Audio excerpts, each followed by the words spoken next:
la saveur divine. Cette bonne nouvelle du royaume sera prêchée dans le monde entier pour servir de témoignage à toutes les nations. Alors viendra la fin. Préparation et présentation, Immaculée Milanesa.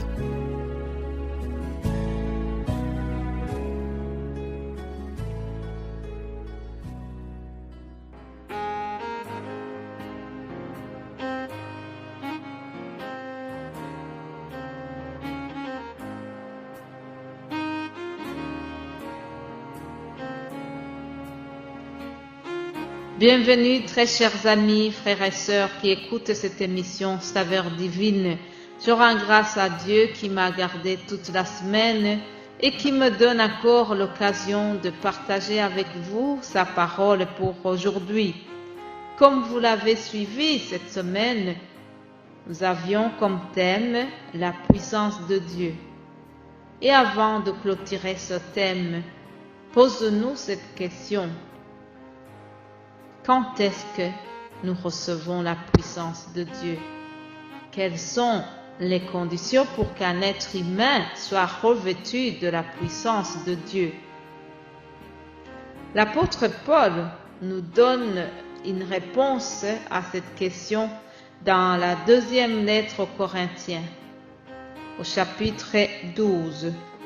2 Corinthiens, chapitre 12, nous lisons ceci à partir du verset 8. 3 fois j'ai prié le Seigneur de l'éloigner de moi, et il m'a dit, ma grâce te suffit, car ma puissance s'accomplit dans la faiblesse. Je me glorifierai donc bien plus volontiers de mes faiblesses, afin que la puissance de Christ repose sur moi. C'est pourquoi je me plais dans les faiblesses, dans les outrages, dans les calamités, dans les persécutions, dans les détresses, pour Christ. Car quand je suis faible, c'est alors que je suis fort. Alléluia. Quand je suis faible, c'est alors que je suis fort. C'est ça, ce que nous apprend l'apôtre Paul. Mais bien-aimés de Dieu, la puissance de Dieu ne peut pas intervenir chez un homme qui n'a pas encore reconnu ses limites. On ne peut pas vaincre les épreuves si nous ne reconnaissons pas que nous sommes des êtres limités. Oui, chaque fois Dieu intervient puissamment dans une situation où l'on voit que l'intervention humaine a échoué. Lorsque le Fils de l'homme se croit super intelligent, lorsqu'il croit qu'il peut tout faire, et lorsqu'il commence à devenir même orgueilleux, à ce moment, Dieu se retire. Par contre, lorsque quelqu'un reconnaît qu'il a des limites, au point de vue humain, c'est à ce moment que Dieu intervient là où les humains ont échoué. C'est ainsi que David a tué le géant Goliath. Vous savez pourquoi? Quel était le secret de David? C'est parce qu'il l'avait attaqué au nom de l'Éternel et pas en son propre nom. Alléluia. Il y a aussi un autre personnage qui s'appelle Gédéon. Lorsque Dieu a appelé Gédéon, il a dit que cela était impossible. Oui, Gédéon se sentait vraiment pas à la hauteur de la mission qui lui était confiée. Gédéon se sentait faible par rapport à cette mission.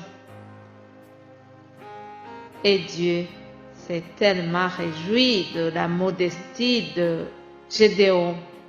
Alors, il lui a dit ceci. Vas-y, vaillant héros. Vas-y, va avec cette force que tu as pour délivrer Israël. Alléluia! C'est quand je suis faible que je suis fort. Je voudrais revenir un peu sur l'apôtre Paul. Vous savez, Paul était un juif très cultivé de son époque. Il était différent des autres apôtres de Jésus. Paul avait un rang social assez élevé. Paul avait fait beaucoup d'études, c'était un universitaire. Paul avait fondé plusieurs églises. Il a écrit plusieurs livres du Nouveau Testament. Donc, humainement parlant, Paul avait beaucoup de choses pour devenir orgueilleux. Cependant, l'apôtre Paul est resté humble. Oui, mes amis, écoutez ce que l'apôtre Paul a déclaré à propos de sa prédication. 1 Corinthiens chapitre 2, nous lisons ceci. Moi-même, j'étais auprès de vous dans un état de faiblesse, de crainte et de grand tremblement. Et ma parole et ma prédication ne reposaient pas sur les discours persuasifs de la sagesse, mais sur une démonstration d'esprit et de puissance, afin que votre foi soit fondée non sur la sagesse des hommes, mais sur la puissance de Dieu. Alléluia! Mais sur la puissance de Dieu. Chers amis, l'apôtre Paul avait bien compris le secret. Il avait compris que c'est quand je suis faible que je suis fort. Il avait compris que c'est dans la modestie que le Seigneur apporte sa puissance. Alléluia. Chers amis, je voudrais terminer ce message en priant. Nous allons prier, nous allons encore une fois déclarer la puissance de notre Dieu.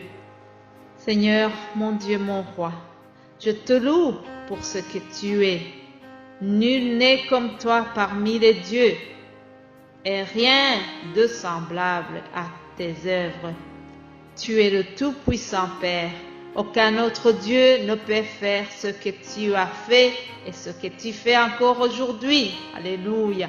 Béni sois-tu, Éternel, Dieu de tout l'univers. Nous avons entendu tout ce que tu as fait, tous les signes et les prodiges que tu as opérés au milieu de ton peuple de l'ancien temps et tu continues de le faire encore aujourd'hui. Oui, Seigneur, nul n'est comparable à toi. Oui, personne n'est semblable à toi. Ô toi éternel, ta grandeur et ta splendeur nous dépassent. Alléluia. Gloire à toi, Seigneur. Je déclare que tu es celui qui nous protège par sa grande puissance. Et nous reconnaissons que toute personne qui habite sous ton abri, il repose à l'ombre du Tout-Puissant. Dès lors, mon Dieu, mon roi, je te laisse tes enfants, je les laisse entre tes mains pendant ce week-end, Seigneur. Continue de nous protéger. Garde tes enfants. Éloigne-les de tout mal, Seigneur. Je prie que tu les protèges. Je prie que nous ayons de nouvelles actions de grâce ce lundi. Je prie que ta puissance continue d'accompagner ce message. Béni sois-tu, Seigneur, pour ta bonté. C'est au nom de Jésus-Christ que j'ai prié. Amen.